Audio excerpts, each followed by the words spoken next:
그날의 제 예감은 악몽처럼 맞아떨어졌습니다. 그리고 제 딸은 지금 도망치듯 제게 전화를 걸어왔습니다. 엄마 진호 씨가 제 머리채를 잡아당겼어요. 세연이의 말은 끊어지고 이어지기를 반복했습니다. 충격을 받은 상태에서 겨우겨우 상황을 설명하고 있는 것 같았어요. 이영자 씨는 이불 위에 핸드폰을 놓고 털썩 주저앉았습니다. 온몸에 힘이 빠졌어요. 딸이 맞았다는 말이 믿어지지 않았습니다. 아니, 믿고 싶지 않았어요. 대체 그 집안엔 무슨 일이 있었던 걸까요? 시작하기 전에 구독, 좋아요, 알람 설정을 해주시면 제가 영상을 만드는데 큰 힘이 납니다. 그럼 사연 시작합니다. 충북 제천의 작은 약국에서 혼자 일하던 이영자 씨에게 딸로부터 충격적인 전화가 걸려왔습니다. 바로 임신 소식이었죠. 그런데 문제는 연애를 시작한 지 고작 반년밖에 안 됐다는 거였어요. 오후 3시쯤이었습니다. 약국 안은 고요했고 이영자 씨는 처방전을 정리하며 하루 일과를 마무리하고 있었어요. 그때 전화벨이 울렸습니다. 따르릉. 평범한 오후를 깨뜨리는 소리였죠. 손님에게 약을 건네며 수화기를 들었어요. 엄마, 나야, 세연이야. 딸의 목소리는 평소보다 한껏 들뜬 상태였습니다. 뭔가 좋은 일이 있었나 싶었어요. 엄마, 나 진짜 괜찮은 사람이랑 만나고 있어요. 나 엄마 되는 것 같아요. 이영자 씨는 순간 말문이 막혔습니다. 처방전을 보던 손이 멈춰 섰어요. 연애한다고 했던 게 엊그제 같은데 벌써 임신이라니요. 약국 안이 갑자기 조용해진 것 같았습니다. 시계 초침 소리만 똑딱똑딱 들렸어요. 뭐라고 대답해야 할지 몰랐습니다. 기쁘다고 해야 할까요? 걱정된다고 해야 할까요? 세연아, 너 그 사람이랑 만난 지 얼마나 됐다고 했지? 조심스럽게 물어봤어요. 하지만 딸의 대답은 질문을 피해가고 있었습니다. 엄마, 그런 건 중요하지 않아요. 저 정말 행복하거든요. 세연이의 목소리엔 웃음이 가득했지만 이영자 씨의 마음속엔 불안함이 스멀스멀 올라왔어요. 이렇게 웃는 딸의 얼굴이 몇 년 만인지 모르겠지만 왜 자꾸만 속이 불편했을까요? 행복하다는 딸을 보며 복잡한 감정이 밀려왔습니다. 딸이 좋아하는 일에 찬물을 끼얹고 싶지는 않았어요. 하지만 너무 성급한 것 같았거든요. 반년이라는 시간이 한 사람을 제대로 알기에는 너무 짧다고 생각했습니다. 그 사람이요. 나한테 정말 잘해줘요. 한 번만 만나봐요. 엄마, 부탁이에요. 세연이의 간절한 목소리가 전화기 너머로 들려왔어요. 딸이 이렇게 간절하게 부탁하는 모습을 보니 거절하기가 어려웠습니다. 이영자 씨는 깊은 한숨을 내쉬었어요.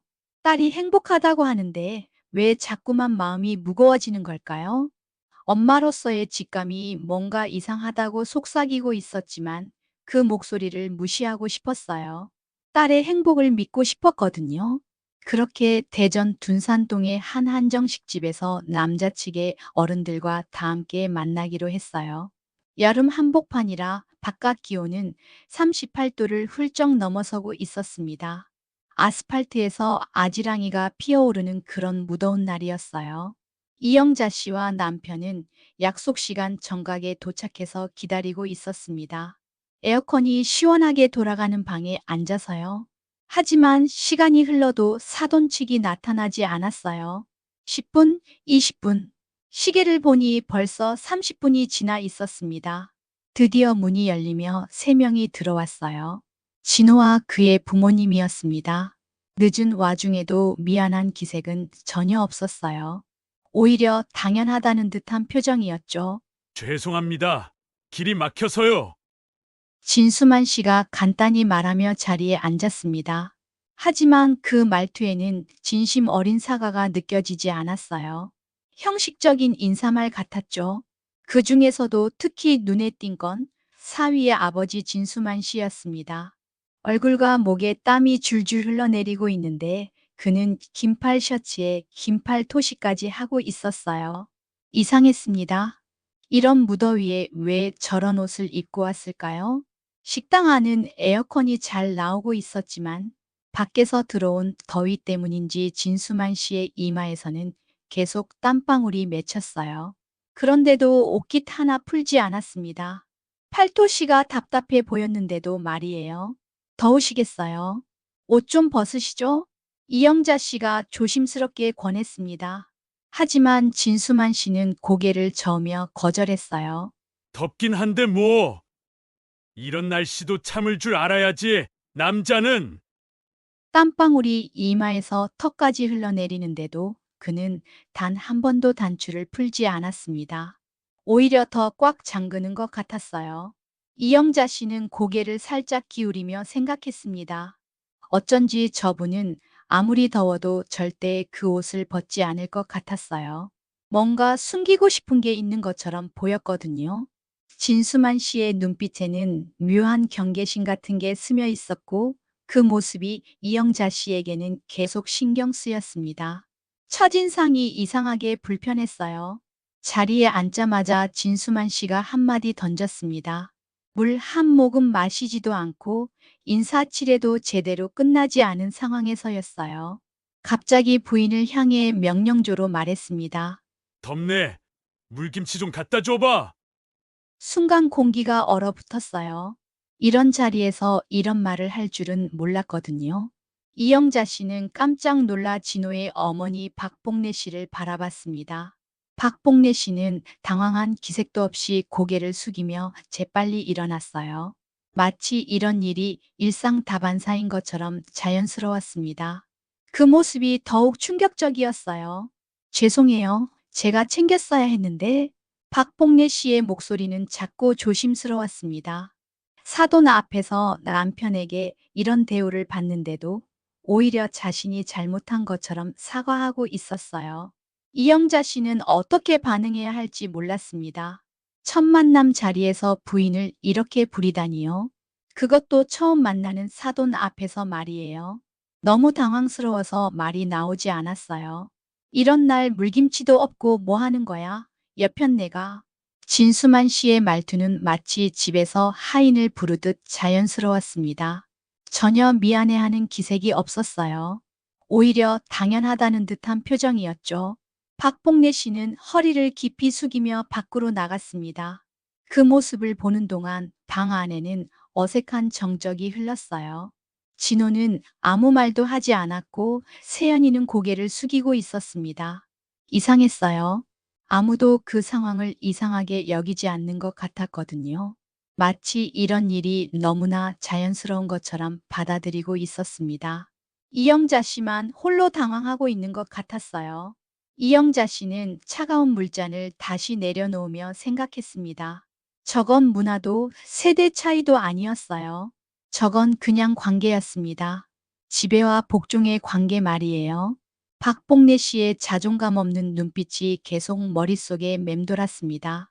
익숙한 복종의 몸짓, 위축된 어깨, 마치 오랫동안 이런 식으로 살아온 것 같았어요. 그런 집안에 딸이 시집을 간다는 게 갑자기 불안해졌습니다. 여자가 먼저 눈치껏 움직여야지. 진수만 씨가 덧붙인 말에 이영자 씨는 속으로 한숨을 내쉬었어요. 딸이 시집갈 집이 이런 곳이라니. 갑자기 가슴이 답답해졌습니다. 결혼식이 끝난 지 한 달쯤 되었을 무렵이었습니다. 이영자 씨는 약국에서 하루 일과를 마치고 집에 돌아와 저녁을 준비하고 있었어요. 평범한 일상이었죠. 그런데 어느 날 저녁 딸 세연이의 전화가 걸려왔습니다. 평소와는 다른 뭔가 조심스러운 목소리였어요. 첫 마디부터 이상했습니다. 보통 딸은 전화를 걸면 밝은 목소리로 안부부터 물어보곤 했거든요. 하지만 이날은 달랐어요. 엄마, 그냥 별일은 아니고요. 요즘 좀 피곤해요. 말끝이 흐려졌습니다. 평소 말이 많았던 아이가 그렇게 짧게 통화를 마치려고 하는 건 처음이었어요. 뭔가 이상했습니다. 임신 중이라 피곤한 건 당연하지만 딸의 어조에는 다른 무언가가 섞여 있었거든요. 말하고 싶지만 말할 수 없는 그런 답답함이 느껴졌어요. 이영자 씨는 더 물어보고 싶었지만 딸이 말하기 싫어하는 것 같아서 그냥 넘어갔습니다. 며칠 후 다시 전화가 왔을 때는 조금 더 구체적인 이야기가 나왔어요. 하지만 여전히 조심스러운 어조였습니다. 마치 누군가 듣고 있을까봐 걱정하는 것 같았어요. 시아버지가요? 시어머니를 조금 심하게 대해요. 말투가 좀. 세연이는 말을 끝까지 하지 못했어요. 이영자 씨는 첫 만남 때의 장면을 떠올렸습니다. 물김치를 가져오라고 명령하던 진수만 씨의 모습이 선명하게 기억났거든요. 그냥 어머니가 조금 힘들어 보여서요. 아버님 말투가 좀 세거든요. 세연이의 목소리에는 걱정이 섞여 있었어요. 시어머니를 걱정하는 며느리의 마음이었지만 동시에 자신도 불안해하는 것 같았습니다. 이영자 씨는 핸드폰을 들고 말없이 하늘을 올려다보았습니다. 그날 첫 만남의 장면이 자꾸 머릿속을 스쳐갔어요. 고개를 숙이며 일어나던 박복래 씨의 모습, 당연하다는 듯 명령하던 진수만 씨의 태도가 생생하게 떠올랐습니다. 엄마, 그냥 그런 집안인 건가요? 세연이의 조심스러운 질문에 이영자 씨는 대답하지 못했어요. 딸의 말은 조용했지만 속에서는 심장이 계속 두드려댔습니다. 딸은 결코 직접적으로 불만을 말하지 않았어요. 그저 묘하게 겁먹은 듯한 어조로 상황을 에둘러 설명할 뿐이었습니다. 그게 더 무서웠어요. 정말 심각한 문제가 있는 건 아닐까 하는 불안감이 점점 커져갔습니다. 딸의 집에 초대받아 식사하러 간 날이었습니다. 세연이가 직접 차린 상차림이었어요. 식탁 위에는 고기 반찬과 미역국, 그리고 3가지 반찬이 나란히 놓여 있었습니다. 임신 중인 몸으로 정성스럽게 준비한 게 눈에 보였어요. 이영자 씨는 딸의 요리 솜씨에 감탄했습니다. 결혼 전에는 요리에 별로 관심이 없던 아이였는데 이렇게 정성스럽게 음식을 차릴 줄 몰랐거든요. 사랑하는 사람을 위해 노력하는 딸의 모습이 예뻐 보였어요. 하지만 진수만 씨는 젓가락을 들자마자 불쾌한 듯 코웃음을 쳤습니다. 음식을 한 입도 먹어보지 않고서 말이에요. 그 표정만 봐도 뭔가 트집을 잡으려는 것 같았습니다. 반찬 꼬라지가 이게 뭐야? 여편네, 네가 이딴 걸 차렸냐? 순간 공기가 얼어붙었어요. 이영자 씨는 귀를 의심했습니다. 며느리가 정성스럽게 차린 음식을 보고 저런 말을 하다니요. 박복래 씨는 고개를 깊이 숙이고 일어서려 했습니다. 아들 며느리가 차린 음식인데도 자신이 잘못한 것처럼 행동하고 있었어요. 그 모습이 너무 안타까웠습니다. 제가 다시 박복래 씨가 사과하려던 순간이었습니다. 진수만 씨가 갑자기 거실 쪽으로 몸을 돌렸어요. TV에서 나오는 소리가 시끄럽다며 화를 내기 시작했습니다. 이 시끄러운 게 뭐야? 그러더니 탁자 위에 있던 리모컨을 집어 들었습니다. 이영자 씨는 순간 무슨 일이 일어날지 직감했어요. 퍽! 리모컨이 벽에 부딪히며 떨어지는 소리가 거실에 울려 퍼졌습니다. 그 소리가 마치 무언가 깨어지는 것 같았어요. 플라스틱 조각들이 바닥에 흩어졌습니다. 박복래 씨는 말없이 자리에서 일어나 떨어진 조각들을 하나하나 주었습니다. 배터리가 굴러나온 것까지 조심스럽게 모으는 모습이 보기 안쓰러웠어요. 그 장면을 보는 순간 이영자 씨의 눈동자가 흔들렸어요. 너무나 충격적이었거든요. 사람을 사람 취급하지 않는 모습이었습니다. 어떻게 이런 일이 당연하다는 듯 벌어질 수 있을까요? 너 진짜 이 집에 며느리 노릇하겠다고 들어온 거 맞냐? 진수만 씨의 목소리는 차갑기 그지없었어요. 박복래 씨를 향한 모욕이었습니다. 딸 세연이의 얼굴은 얼어 있었고 진호는 말없이 고개를 돌렸습니다. 아무도 이 상황을 말리지 않았어요. 마치 이런 일이 일상다반사인 것처럼 받아들이고 있었습니다. 이영자 씨는 그 순간을 평생 잊을 수 없을 것 같았습니다. 딸의 눈이 정지된 액자처럼 얼어있는 모습, 바닥에 플라스틱 조각들. 어떤 변명도 그 상황을 감싸주지 못했어요. 며칠 후 밤 11시 40분이었습니다. 이영자 씨는 하루 일과를 마치고 잠자리에 들 준비를 하고 있었어요. 그런데 휴대폰이 진동했습니다. 늦은 시간에 전화라 뭔가 불길한 예감이 들었어요. 수화기를 들자마자 처음부터 울음소리였습니다. 누군지 확인할 필요도 없었어요. 딸의 목소리였거든요. 하지만 이렇게 우는 세연이는 처음 들어봤습니다. 엄마, 진호가 나를 때렸어요. 세연이의 떨리는 목소리가 들려왔어요. 말 한마디 한마디가 흐느낌으로 끊어졌습니다. 이영자 씨는 순간 머릿속이 하얘졌어요. 뒤이어 터져 나오는 흐느낌 소리에 이영자 씨의 가슴이 무너져 내렸습니다. 세연이는 소리 내어 우는 것도 조심하는 사람처럼 말했어요. 마치 누군가 듣고 있을까봐 두려워하는 것 같았습니다. TV 리모컨 던졌고 제 머리채도 잡아당겼어요. 갑자기 그냥 화났다고. 세연이의 말은 끊어지고 이어지기를 반복했습니다. 충격을 받은 상태에서 겨우겨우 상황을 설명하고 있는 것 같았어요. 이영자 씨는 이불 위에 핸드폰을 놓고 주저앉았습니다. 온몸에 힘이 빠졌어요. 딸이 맞았다는 말이 믿어지지 않았습니다. 아니, 믿고 싶지 않았어요. 머릿속에는 첫 만남 자리의 그 팔토시가 다시 떠올랐습니다.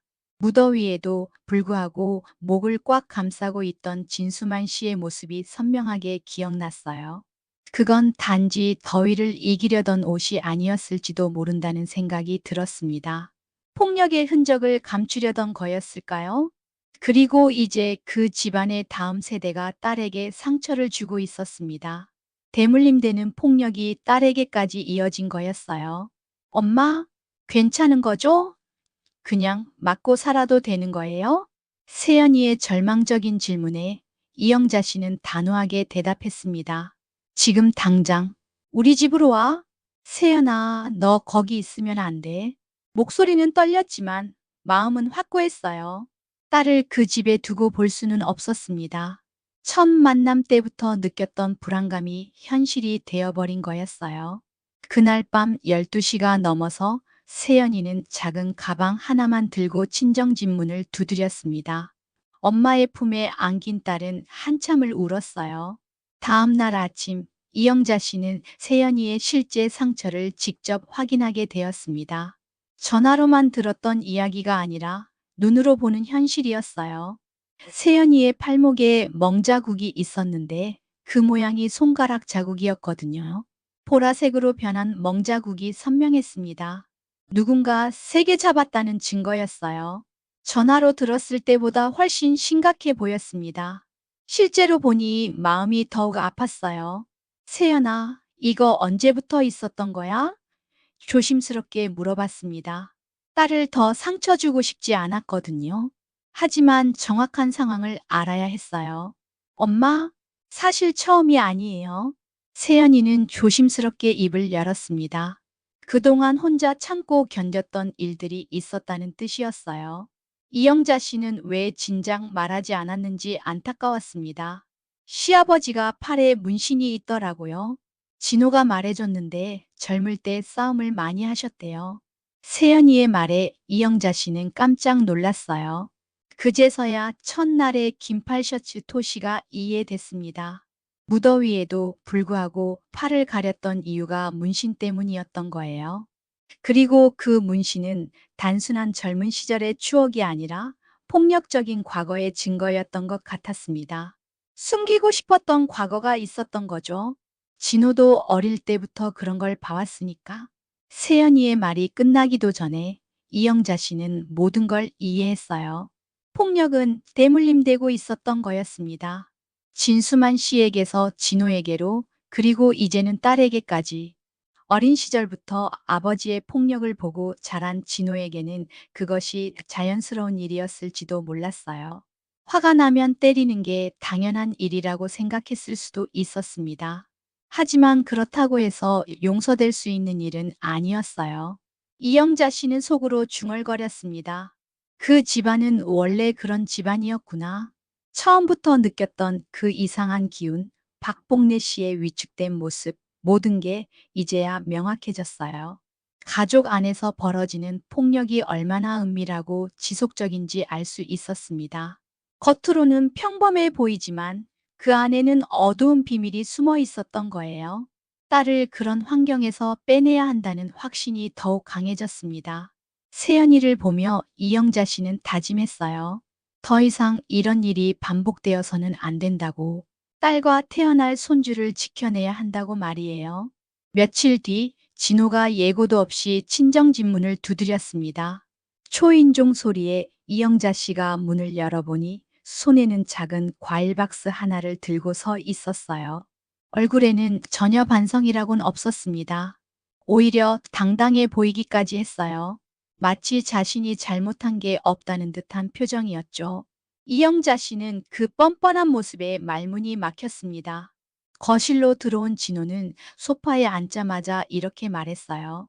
사과는커녕 오히려 위협하는 투였습니다. 어머니, 이제 곧 아기도 태어나요. 세연이가 이렇게 친정에 있는 건 안 되죠. 이영자 씨는 말없이 그를 앉혔지만 표정 하나 움직이지 않았어요.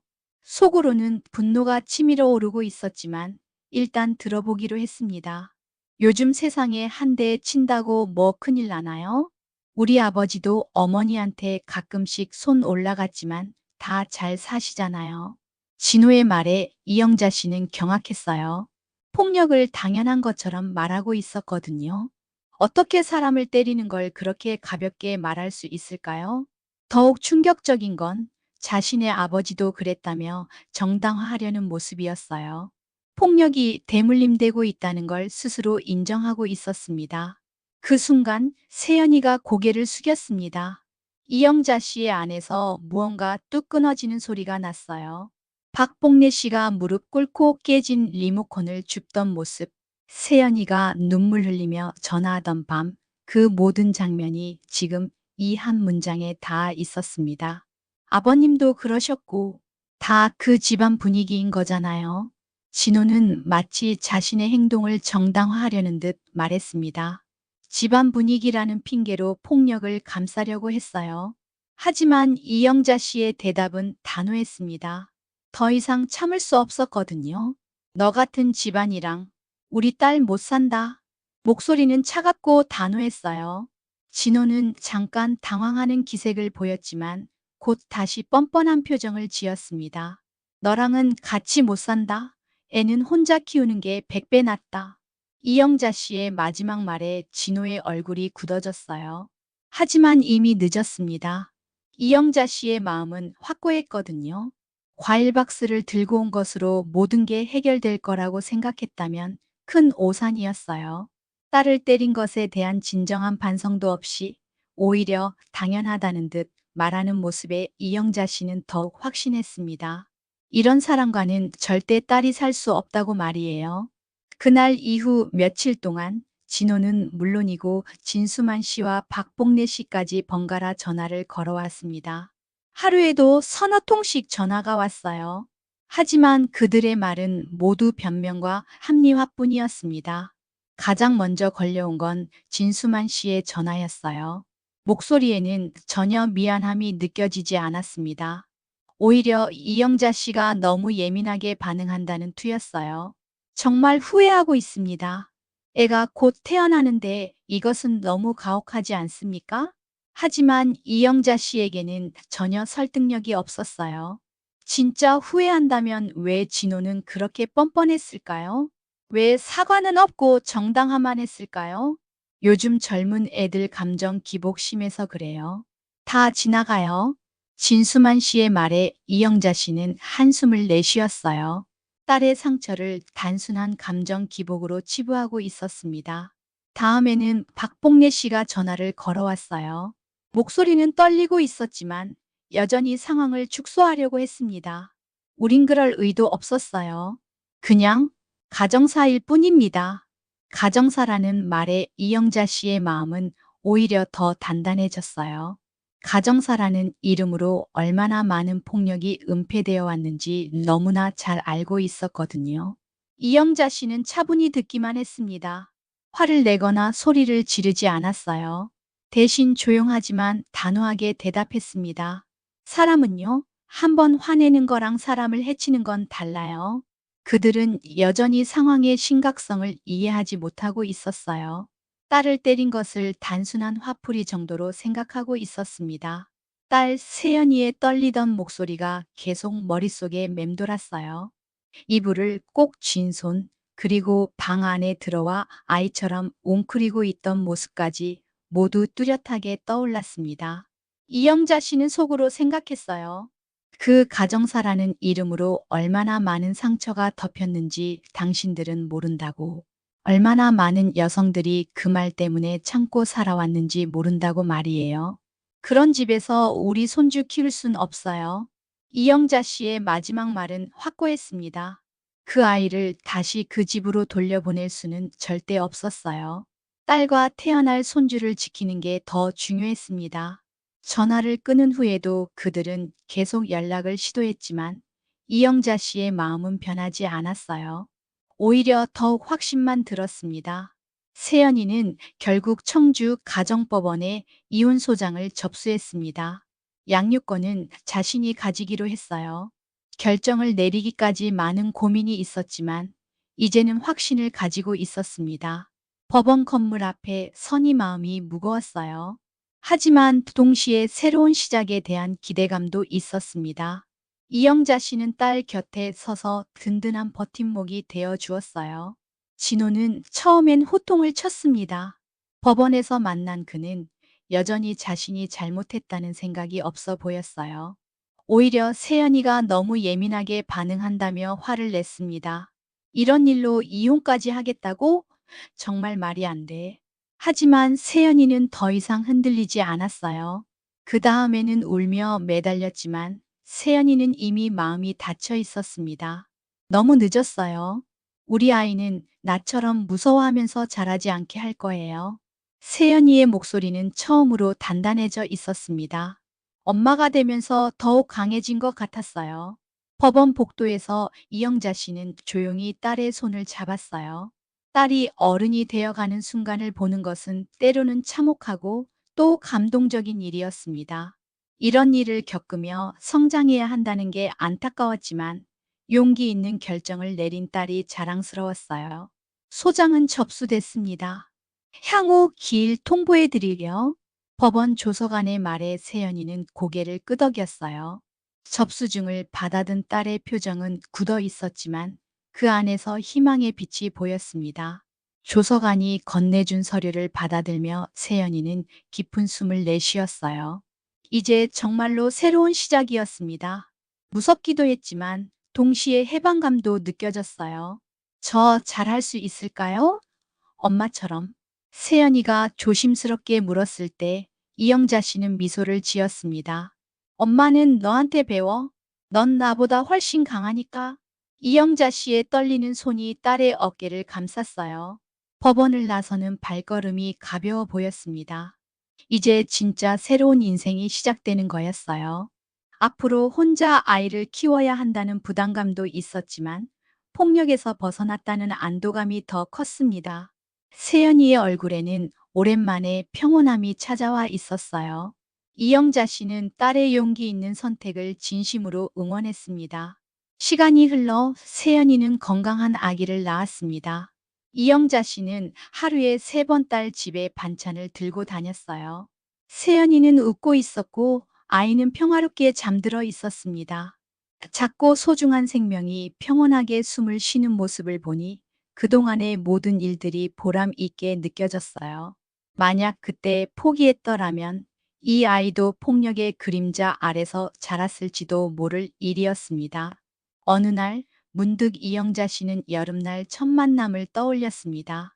찜통더위 속에서도 땀 뻔뻑이 되어가며 목 끝까지 옷을 잠그던 진수만 씨의 모습이 선명하게 기억났어요.